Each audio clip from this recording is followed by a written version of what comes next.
법에 대한 얘기가 나옵니다. 자, 전동기의 기동법이라는 게 뭐예요?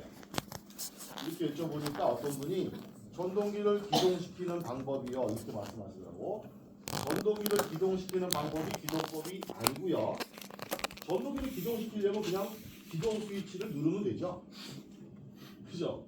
스타트 버튼 누르면 돌아가는 거잖아. 그리고 기동 방법이 따로 있겠습니까? 우리가 흔히 말하는 전동기의 기동법이란 기동 전류를 억제시켜주는 방법이다라는 거죠. 기동 전류를 줄이는 방법. 그게 기동법이에요. 전동기 기동할 때 가장 문제가 되는 게 뭐야? 기동 전류죠. 전동기는 기동할 때 기동 전류가 엄청 크기 때문에 잘못하면 전동기가 타버린다. 그래서 기동 전류를 어떻게 줄일 거예요? 라는 게 기동법입니다.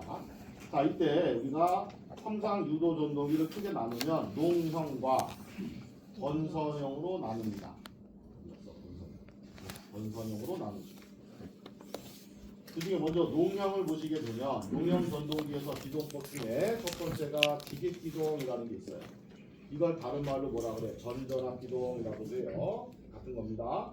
지깃기동, 전전압기동은 기동전류 줄이지 않을 거예요. 그 얘기죠.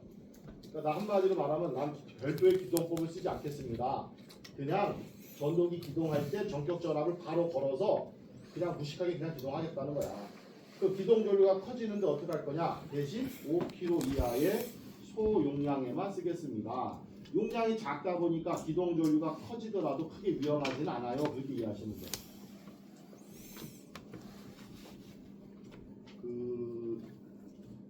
시퀀스 시간에 전동기 기동회로 많이 그려보셨죠? 그리고 우리 흔히 이렇게 삼상 RST가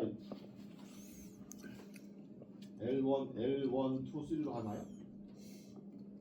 아무튼 여기 이제 뭐 이렇게 전자 접촉기를 달아서 저도 시퀀스를 해보지 한 오래돼서 아무 대략 뭐 이렇게 들어가지 않습니까? 네.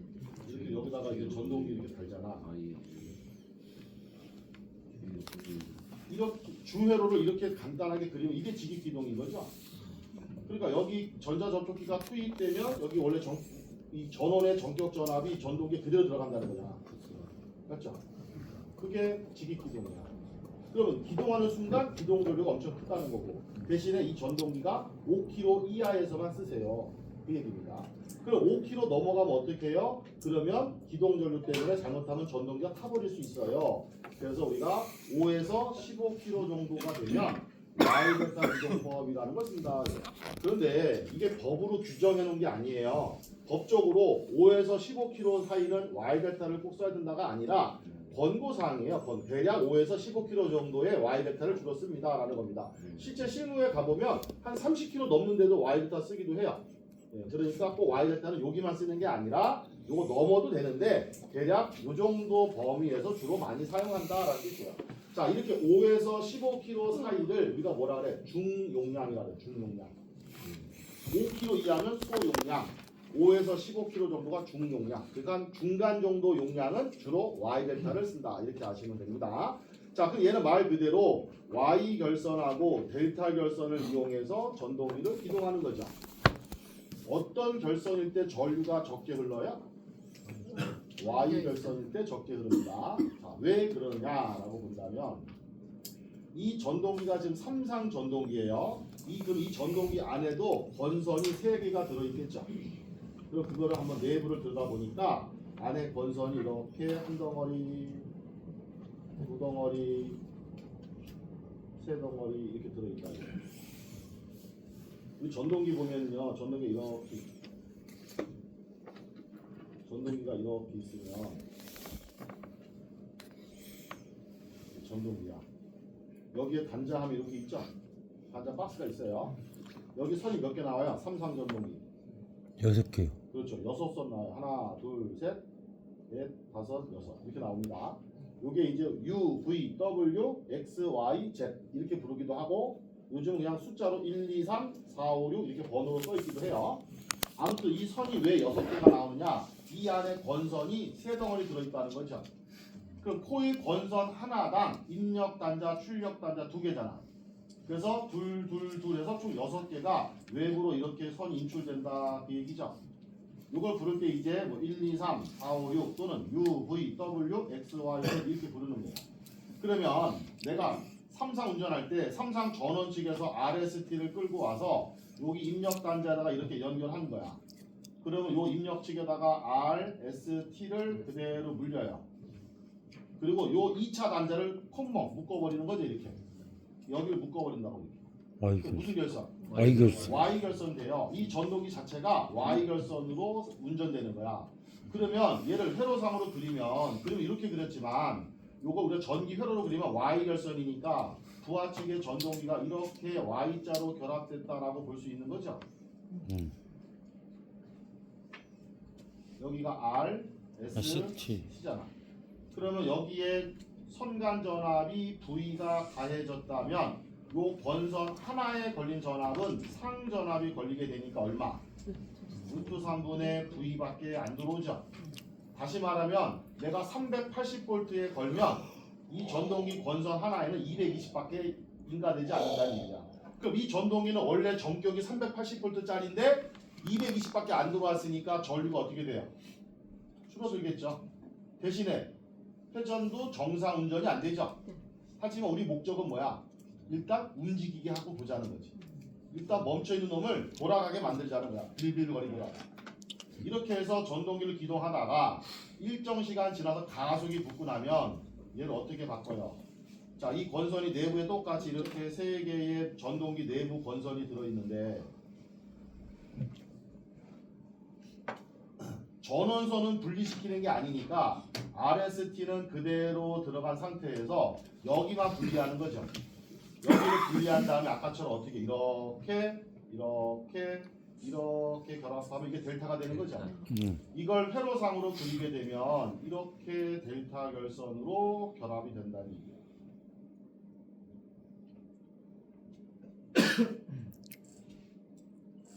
이때 여기가 R, S, T가 된다면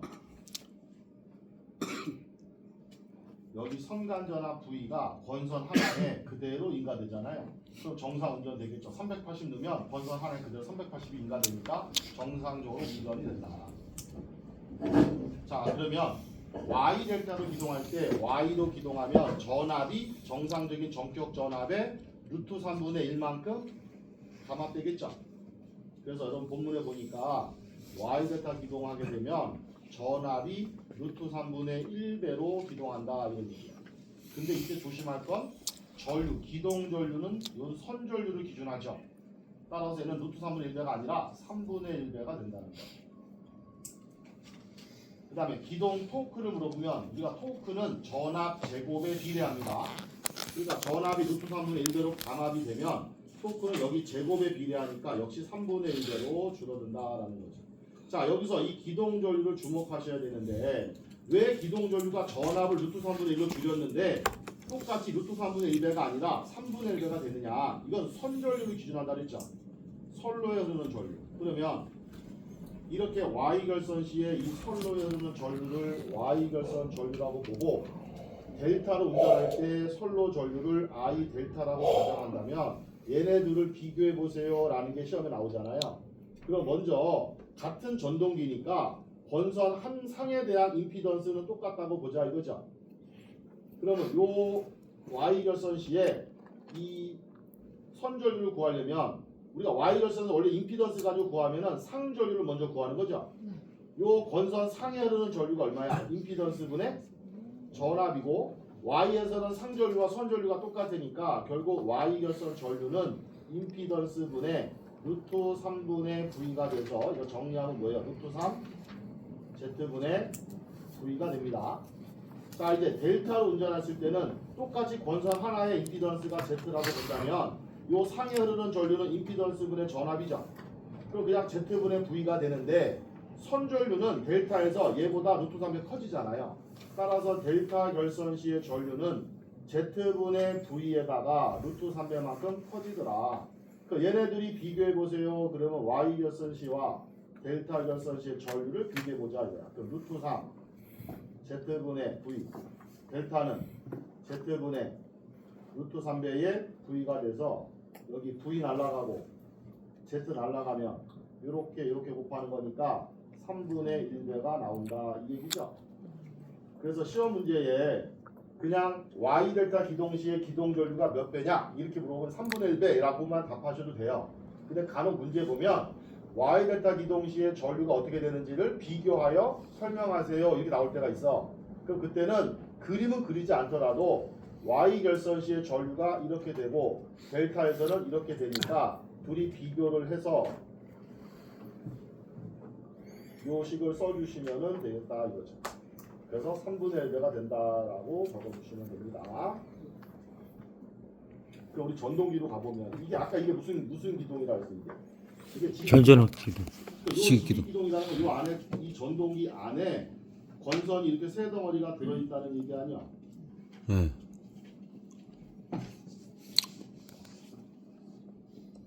이렇게 연결해서 쓰고 여기를 내가 이렇게 묶어서 쓰면 Y를 쓰는 거죠.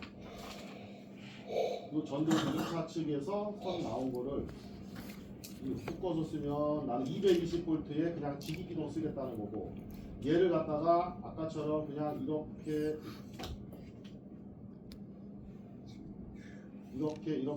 결선했으면 됐다, 결선. 380V에 지기 기동 쓰겠다 이런 얘기야. 근데 원래 이 전동기가 전경은 380짜리인데 나는 Y 델타 기동을 쓰겠습니다 라고 한다면 여기 2차 측에서 선을 뽑아서 이렇게 묶어버리면 Y인데 이렇게 강제로 묶어버리면 이건 죽을 때까지 Y밖에 안 되잖아요. 그래서 우리는 기동할 때만 Y를 쓸 거니까 여기다가 또다시 전자 접촉기를 쓰는 거죠. 여기를 묶는 거지 이렇게. 그럼 얘가 투입됐을 때가 Y 기동이 되는 거야. 그리고 옆에다가 또 다른 전자 접촉기 MC를 또 하나 이렇게 달아서 여기 삼상 전원을 끌어다가 여기를 2차를 델타로 바꾸는 거죠. 얘가 여기로 들어가고 이렇게 들어가면 돼, 그죠? 그래서 이게 델타가 되는 겁니다. 그래서 이렇게 운전할 때가 이제 Y 델타 기동회로가 되는 거예요. 얘가 투입됐을 때 Y 일정 시간 지나면 여기가 개방이 되면서 이게 투입돼야 되죠. 근데 이게 개방이 되면서 투입돼야 되는데 이게 투입된 상태에서 이게 개방이 안 되면 어떻게 돼? 여기가 투입 전원선 2차 측에 전원을 끌고 들어왔는데 여기가 이렇게 묶여 있으면 어떻게 돼요? 섬상 단락이 되잖아. 그래서 우리가 Y와 델타는 반드시 동시에 동작하면 안 된다. 그래서 여기는 뭐가 들어간다 그래? 인터럭. 네, 인터럭이 들어갑니다. 뭐 이런 거 배우셨잖아. 네. 제가 시끄러워서 한지 오래됐는데 다 기억나잖아요. 그런 얘기가 나와 있는 겁니다. 자, 세 번째. 기동 도상기법이라는 게 있어요. 얘는 15kW 이상의 대용량 전동기에 주로 쓴다 이렇게 아시면 돼요. 대용량 전동기에 주로 쓰는 방식. 얘는 특징이 뭐냐? 바로 단권 변압기를 이용하는 거예요. 단권 변압기를 이용한다는 얘기가 뭐겠어요? 전압을 떨어뜨려서 기동하겠다는 거죠. 처음에 전압을 떨어뜨려서 기동한 다음에 일정 시간 지나서 가속이 붙고 나면 정상적인 전압을 그대로 인가한다 그런 얘기요. 그 다음에 리액터 기동법이 있죠. 얘는 리액터를 이용해서 리액터의 전압 강화를 가지고 기동전을 줄여주는 거예요. 아까처럼 전동기가 있는데 전원이 RST라고 할게요. 옛날에 제품 사는 건데 RST 자꾸 하게 되고. 아무튼 이렇게 해서 여기다가 제가 전자 접촉기 MC를 하나 달았어요.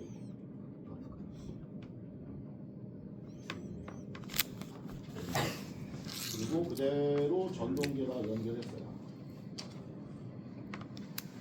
이렇게 하면 무슨 기동이라고? 지급기동이에요. 지급기동. 이렇게 하면 기동전류가 많이 흐른다 그랬죠. 그래서 기동전류 줄이려고 여기다가 리액터를 달아요. 리액터가 코일이죠. 이렇게 코일을 잔뜩 달아. 그러면 코일이 달린 상태에서 이 개폐기가 투입되면 여기에 전류가 이렇게 흐르면서 이 리액터에서 전압 강화가 생기는 거예요. 그럼 이 전동기에는 전격 전압이 다 안 들어가죠. 전압 강화를 뺀 만큼만 들어가니까 얘도 결국 뭐야? 감전압 기동이야. 전압을 감압시켜서 기동시키는 거죠. 왜 감압시켰어? 기동전류 줄이려고. 한마디로 이 전동기 내부의 리액턴스랑 선로 리액턴스랑 직렬이 되니까 전체 임피던스가 증가가 돼서 전류를 줄이겠다는 얘기랑 똑같은 얘기예요. 이렇게 해서 전동기가 돌아가면서 점점점 가속이 붙고 나면 옆에다가 또 다른 전자 접촉기를 하나 이렇게 설치를 하는 거죠. 그리고 1차 측에서 이렇게 삼상전원 끌어다가 요 2차를 리액터를 우회해서 앞쪽에다가 밑에다가 이렇게 달아주는 거죠. 이렇게 똑같이. 설치해버리면 일정 시간 지난 다음에 여기를 개방해버리고 얘가 투입이 되면 전류가 이쪽이 아니라 이쪽으로 이렇게 돌아 들어갈 거 아니에요. 그 리액터를 우회해서 들어가게 되죠. 그러면 전격 전압이 그대로 인가된다는 거니까 정상 운전이 된다. 그래서 처음에는 리액터를 달아서 기동 전류 줄였다가 일정 시간 후에 바꿔가지고 정상 운전하는 이런 방식을 리액터 기동법 이렇게 부르는 겁니다. 그 다음에 이제 콘도르프 기동법은 이 기동보상기법이랑 리액터 기동법을 약간 조합해서 만든 거다라는 정도로 이해하시면 돼요. 그래서 이건 시험 잘 안 나와. 여기까지만 보시고, 자 농형 그러면 딱 떠오르는 거 네 가지예요. 직익기동, Y델타, 그 다음에 기동보상기, 리액터 기동법 이렇게 기억하시고, 이 중에 직익기동은 소용량, Y델타는 중용량, 그리고 리액터 기동하고 기동보상기는 주로 대용량에 주로 씁니다. 근데 그 중에서도 가장 좋은 기동 방식을 물어보면 리액터, 그러니까 기동 보상기 기동법이 제일 우수하다라고 아시면 돼요. 기동 보상기법이 제일 큰 용량에 적합한 방식. 자 이제 건선형 전동기를 보게 되면 우리 이 농형 같은 경우는 이 직익 기동을 제외한 나머지 얘네들이 전부 다 뭐냐면 감전압 기동이에요. 그죠? 전압을 떨어뜨려서 기동 전류를 줄이겠다는 거야. 그럼 이게 기동 전류를 줄여주는 것까지는 좋은데 뭐가 불만이냐면 전압을 감압해버리면 토크도 줄어요. 그죠? 이게 좀 불만족스러운 거지. 그래서 나온 게 이제 건선형입니다. 그럼 이 건선형 전동기는요, 기동 전류는 줄여주는데 오히려 토크가 줄어들지 않거나 더 증가하는 현상이 일어납니다. 그게 바로 뭐야? 비례추이 원리라는 걸 이용하는 겁니다. 그래서 2차 저항법이라는 게 있고 2차 임피던스 기동법이 있는데 2차 저항법을 보면 전동기 2차 측에다가 저항을 접속을 시켜서 일단 저항을 잔뜩 다른 상태에서 기동을 해요. 그럼 기동도가 줄어듭니다. 그러면서 차츰차츰 저항을 단락해 가면서 나중에 정상 운전으로 바꾸는 거죠. 이게 바로 기동 전류는 줄여주는 대신에 토크는 오히려 높여주는 이런 방법을 쓰게 되는데, 이게 우리 필기 때 많이 들었죠. 비례추이 원리를 이용한다는 거. 그런데 2차 측에다가 이렇게 저항만을 이용하는 방법이 2차 저항법이고, 저항에다가 리액터를 추가하게 되면 이걸 합쳐서 우리가 임피던스라고 하죠. 이걸 2차 임피던스 기동법 이렇게 불러요. 그래서 일단 기동법에 대해서 좀 여러분이 이름을 잘 기억해 주시면 좋겠고, 넘어가서 두 번째가 단상 유도 전동기가 나옵니다. 얘는 일단 시험에 잘 안 나와요. 왜냐하면 단상 전동기는 주로 우리가 가정용이나 농업용에 쓰는 1kg 이하의 아주 작은 소용량 전동기라서 이 실기 시험에 잘 안 나옵니다. 근데 전혀 안 나오는 건 아니고 가끔 몇 가지 나오는 게 있는데 그 두 가지 정도만 볼게요. 첫 번째는 종류를 적어라 나올 수 있어요. 그래서 단상 유도 전동기 대표적인 종류가 이런 게 있어요. 근데 기왕 외울 때 기동 토크 순서대로 1차 때 많이 외워보셨죠. 그래서 출제자가 그냥 순서 단상 전동기 몇 개만 쓰라고 할 수도 있지만 기동 토크 순서대로 나열하라 이렇게 나올 수 있는 거니까 기왕 외울 거라면 이 순서대로 외워주세요. 반발 기동형과 반발 유도형, 콘덴서 기동형, 분산 기동형, 쉐이빙 콜형 이렇게 해서 순서를 좀 기억해 두시고, 두 번째는 이 전동기가 필요에 따라서 회전 방향이 바뀌어야 될 때가 있죠. 역회전할 때가 있어요. 역회전.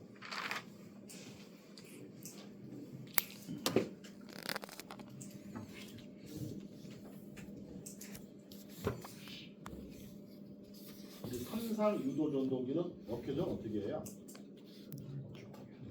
두 손을 삼상 중에서 이의 두 상의 접속을 바꾸면 되죠. 두 상의 결선을 바꿉니다. 접속을 바꾼다 쓰시면 돼요. 예를 들면 여기 삼상 전동기가 있는데 R, S, T가 이렇게 들어갔을 때를 정방향이라고 본다면 이 회전 방향을 반대로 바꾸려면 요 삼상 중에 두 개를 바꾸라는 거죠. 바꾸는 방법은 RS를 바꿔도 되고 ST를 바꿔도 되고 T하고 R을 바꿔도 됩니다. 방법은 세 가지죠. 근데 가장 많이 쓰는 방법은 S상은 넣고 R과 T를 이렇게 많이 바꾸죠. 이렇게 하면 이게 역방향이 된다 이겁니다. 그래서 우리가 삼상 유도 전동기 접속할 때는 무조건 전동기가 만약에 하나가 고장 나가지고 새 걸로 교체했다. 그럼 차단기 내릴 거 아니에요. 살아있는 상태에서 안 되니까 차단기 내리고 기존의 전동기를 다 분리시키고 새 전동기를 앉힌 다음에 아까 그 단자 박스에다가 선 연결하겠죠. 연결해서 테이핑 작업 다 한 다음에 전 스위치 딱 넣어. 그러면 거꾸로 돌 수 있잖아요. 그러니까 삼상 전동기는 무조건 다 완료한 다음에 전원 넣는 게 아니고 임시로 연결한 다음에 전원 넣어봐야죠. 회전 방향에 맞게 나오는지 내가 원하는 방향으로 도는지 그거 확인해보고 이상이 없다 싶으면 다시 차단기 내리고 마감을 하는 거죠. 그렇게 하셔야지 그냥 다 접속하고 테이프까지 다 해버린 다음에 나중에 넣었더니 이거 배수 펌프인데 막 급수가 돼버리면 어떡해. 큰일 나죠. 그래서 삼상 전동기는 항상 회전 방향을 잘 보셔야 돼요. 그 교체할 때도 원래 회전 방향이 시계 방향이었는지 내가 원하는 게 반시계인지도 확인해 봐야지. 확인해 놓고 교체하셔야지 그냥 무턱대고 가면 안 돼요. 왜? 삼상이 두 개만 바뀌면 회전 방향이 바뀌어버리기 때문에 접속할 때 회전 방향이 바뀌는 경우가 굉장히 많아요. 자, 그렇다고 보고 그 단상 전동기는 어떻게 회전 방향을 바꾸느냐. 자, 단상 전동기는요. 첫 번째 반발자 들어가는 얘들 반발 기동형, 반발 유도 얘네들은요. 내부에 브러쉬가 있어요. 브러쉬를 이용해서 회전력을 만들어냅니다. 그때 그 브러쉬의 위치를 이동하게 되면 회전 방향이 바뀌어요. 그래서 브러쉬 위치를 이동하는 겁니다.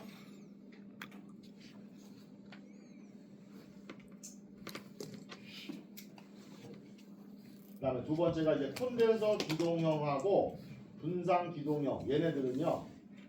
전동기 내부에 주 건선이 있고 그 옆에 보조 건선이 따로 있어요. 그 보조 건선을 다른 말로 기동 건선이라고 합니다. 그 기동 건선의 접속을 바꿔주는 거야.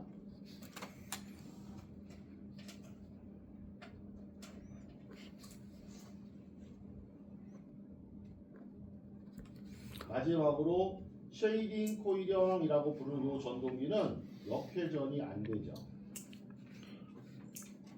역회전이 불가능하다. 그래서 이 정도는 기억해 주세요. 회전 방향 바꾸려면 어떻게 하는지. 자, 그럼 문제 한번 봅시다. 시험에 이렇게 나왔다는 거죠. 관상 유도 전동기의 역회전 방법에 대해서 쓰세요라고 했어요. 그러면 첫 번째 반발자 들어간 애들은 아까 브러쉬 위치를 이동한다 이거죠. 콘덴서 기동형이나 분산 기동형은 기동 건전의 접속을 바꿔주는 거고요. 쉐이딩 코일형은 회전 방향 바꿀 수 없다. 그건 역회전이 불가능하다. 이렇게 쓰시면 되고. 그다음 이어지는 또 기출 문제 보니까 이렇게 나왔어요. 단상 유도 전동기의 기동 방식에 따라서 종류 4가지를 쓰래요. 이건 그냥 종류만 쓰라 했으니까 뭐 기동 토크 따지지 말고 그냥 아무거나 내리면 되죠. 근데 이제 간혹 보면 기동 토크 순서대로 써라 이렇게 나올 수 있는 거니까 그냥 외울 때 토크 순서대로 외우는 게 좋겠고. 두 번째는 2종 절여물로 절연할 때 최고 허용 온도가 얼마냐. 이것도 우리 필기 때 Y종부터 해서 C종까지 외워보신 기억 나시죠? 이게 잘 나오진 않는데 가끔 이렇게 나올 때가 있어요. 그래서 2종 그러면 120도구나 이렇게 바꾸시면 돼요. 자, 넘어가서 실제 전동기에 관한 문제 중에 시험에 잘 나오는 건 이거죠. 전동기의 용량. 우리가 지금 배우는 단답이라는 과목 자체가 원래 명칭이 뭐라 했어요? 전기, 설계죠, 설계한다는 거. 그 뭘 설계하느냐? 첫 번째, 전선의 규격을 구한다는 거고, 변압기의 용량을 구하고, 차단기 용량 구했었고, 비상용 발전기 용량도 구했었고, 그죠? 그렇듯이 전동기 용량도 우리가 필요한 용량을 설계해야 됩니다. 예를 들어서 여기 엘리베이터가 운행하고 있잖아요.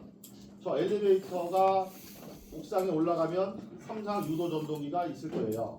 그 전동기를 가지고 우리가 엘리베이터를 올렸다 내렸다 운행하는 거잖아.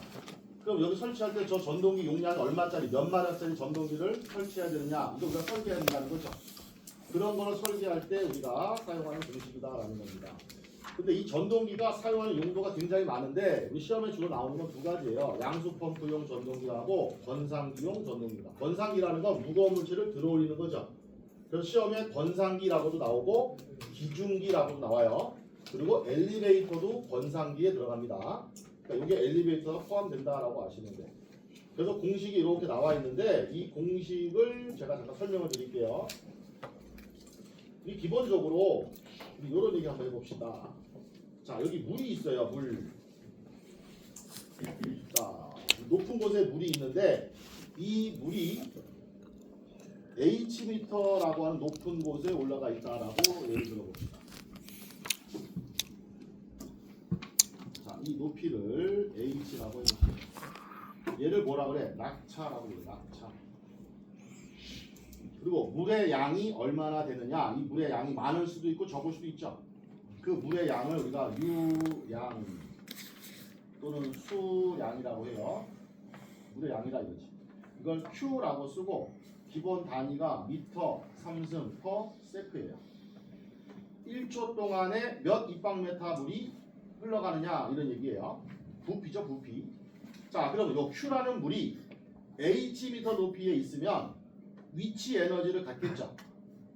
그 위치 에너지 상태에서 물을 밑으로 떨어뜨려 이렇게. 그 운동 에너지가 되겠죠.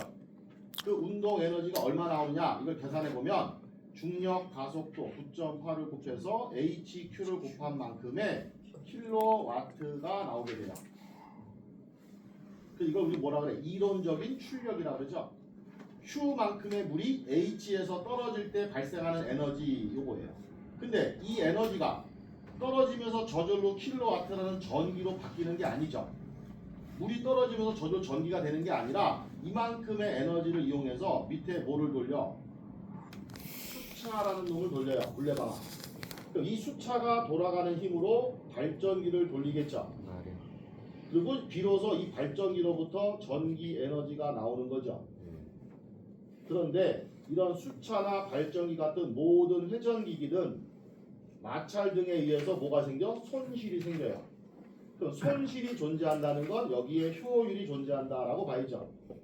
그러면 얘네들이 봤을 때 여기 들어가는 요 에너지가 뭐야? 입력. 이게 발전기로 나오는 이 에너지가 뭐예요? 이게 출력이 되는 거죠. 그럼 실제로 효율의 개념을 아까 우리가 했잖아. 입력에 대한 출력의 비가 효율이라 그랬으니까 나는 발전기가 만들어내는 출력을 구하고 싶어요. 그러면 둘이 곱하면 되죠? 입력에다 효율을 곱하면 됩니다. 따라서 우리가 이렇게 물이 떨어지는 에너지, 힘을 가지고 전기를 만드는 게 뭐야? 수력 발전이고 이 수력 발전소에서 만들어내는 출력을 수력 발전 출력이라고 부르고 얘를 뭐라고 구해요? 9.8 H Q에다가 뭘 곱해? 효율을 곱한 만큼이 나온다는 거죠. 이게 실제로 수력 발전소에서 발생하는 출력 값이에요.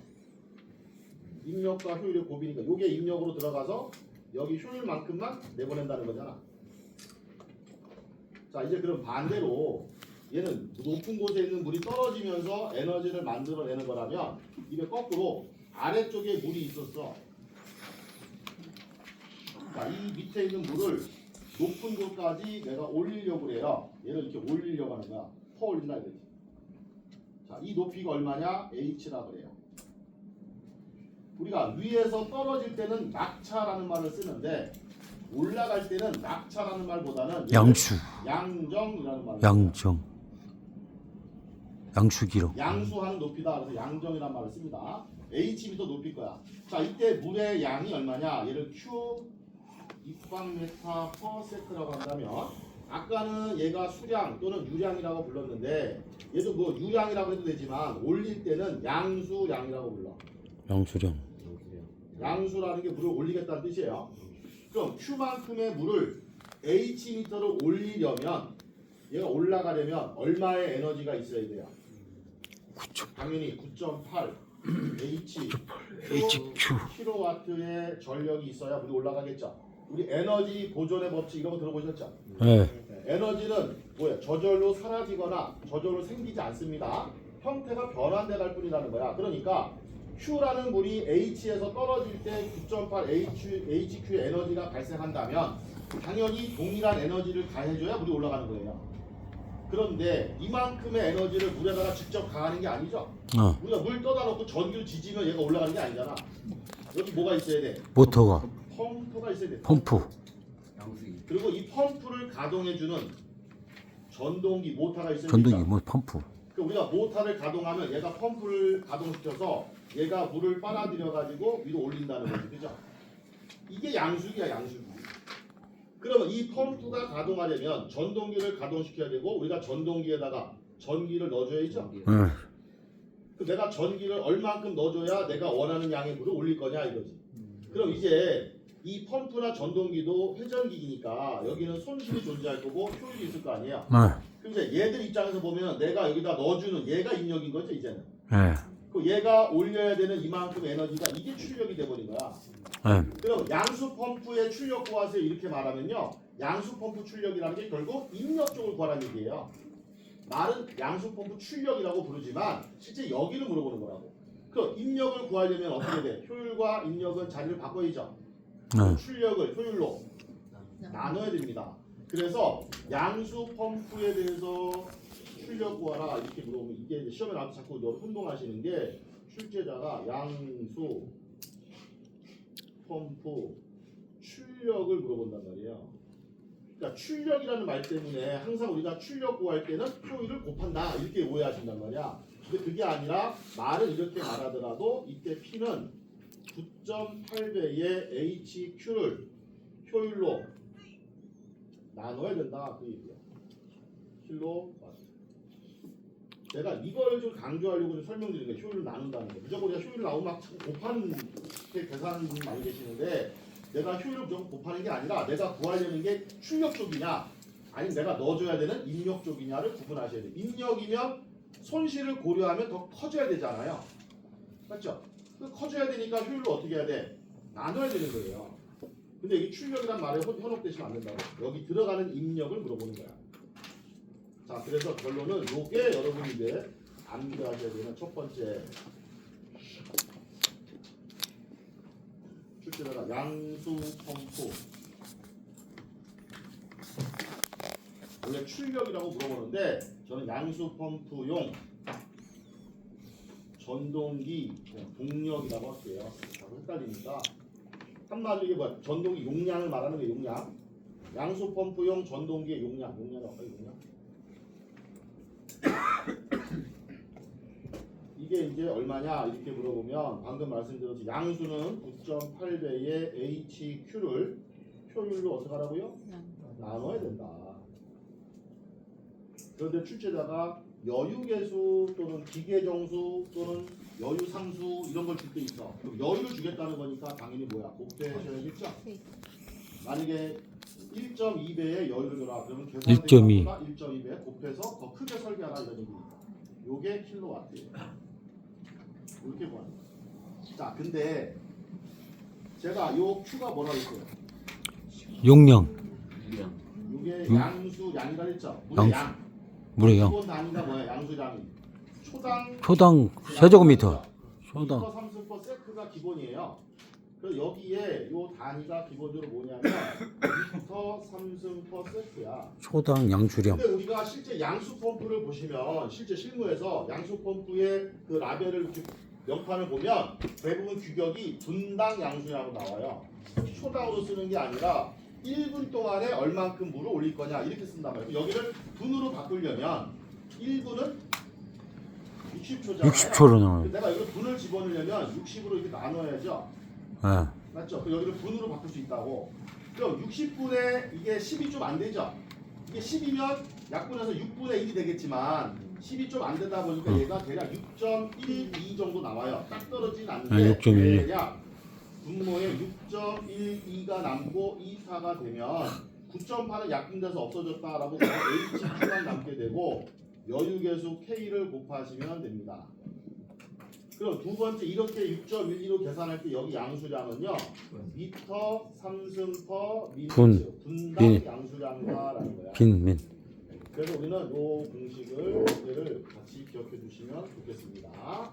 그러니까 효율은 나누는 거 기억하시고 2타분의 HQ는 공통은 똑같죠? 2타분의 HQ, 2타분의 HQ 똑같은데 9.8을 곱하면 초당으로 구하겠다는 거고 6.12로 나누겠다 그러면 분당으로 구하겠다 그런 뜻이요. 그리고 여유계수 주면 적용하시고 안 주면 무시하시면 돼요. 다시 쓰면 여기서 H라고 써 있는 게 이게 높이인데 시험에서는 양정 높이. 양수 높이. 양정 그다음에 Q라고 써 있는 건 양수량 양수량. 초당 분당. 물의 양수량 부당. 그다음에 초당 분당 K라고 써 양수. 있는 건 여유계수. 이타라고 되어 있는 건 당연히 효율. 효율. 자, 요 내용 가지고 여기다 대입해서 구하시면 돼요. 대신 뭐만 조심하시라고 초당이냐 분당이냐. 9.8을 곱하면 초당, 6.1로 나누면 분당. 근데 이게 딱 떨어지는 게 아니라 그랬죠. 그래서 이렇게 구할 때랑 이렇게 구할 때 약간 오차가 생겨요. 그 오차 생기는 건 제가 상관없다고 했으니까 계산만 맞게 하시면 뭐로 계산해도 상관없어요. 근데 시험은 주로 누가 잘 나오냐? 분당이 잘 나와요. 그래서 나는 둘 중에 하나만 외우겠다. 그럼 분당으로 외우시고요. 나는 여유가 있어. 그럼 두 개 다 같이 외우시면 편하겠죠.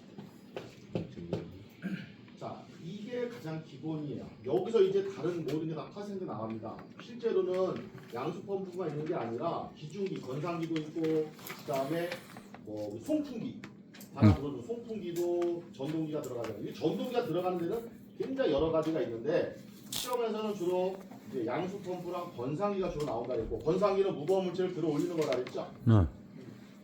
엘리베이터 승강. 여러분 물통이 이렇게 있어.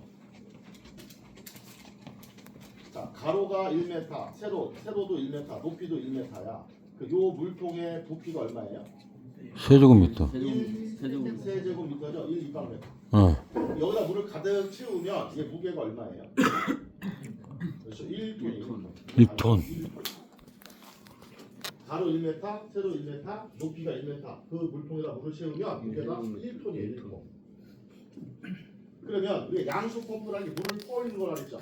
네. 그 물을 퍼올린다는 것은 이 물의 무게를 들어올리는 거랑 똑같은 개념이잖아. 그럼 아까 여기 9.8에다가 HQ만 잠깐 보세요.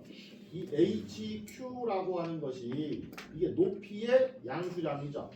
그 단위만 본다면 높이가 미터 곱하기 양수량은 미터 세제곱미터. 세트였죠. 맞죠? 네.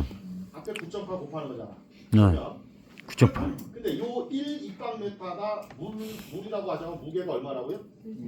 1톤이에요. 얘랑 그냥 자리 바꿔보면 이게 톤, 미터, 퍼 세크라고 봐도 되죠? 네. 그 미터 퍼 세크가 뭐야?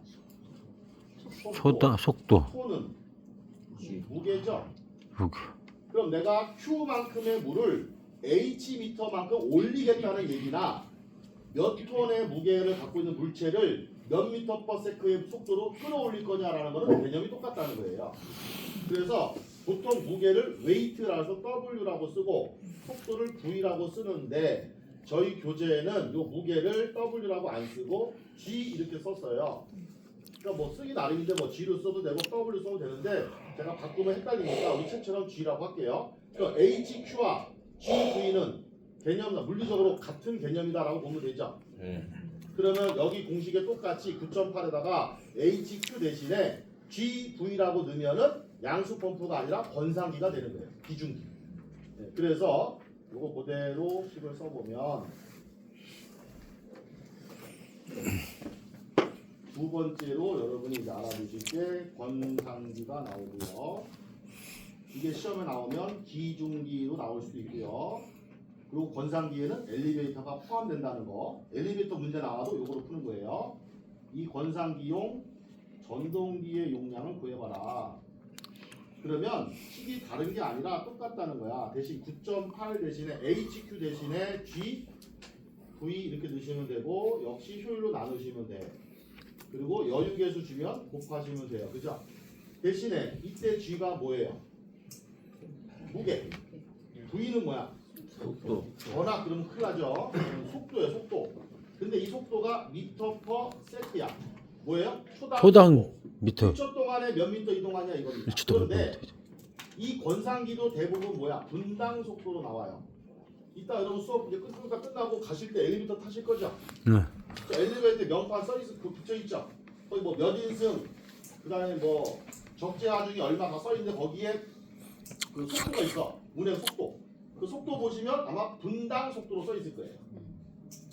따라서 실제 실무에서는 주로 속도를 분으로 계산하니까 얘도 60으로 나눠야 돼. 네. 그 나눴더니 아까처럼 얼마 6점 대략 1, 2에다가 효율 이제 9.8은 약분됐으니까 그냥 GV 그리고 여유계수 K가 되고 단위는 킬로와트예요.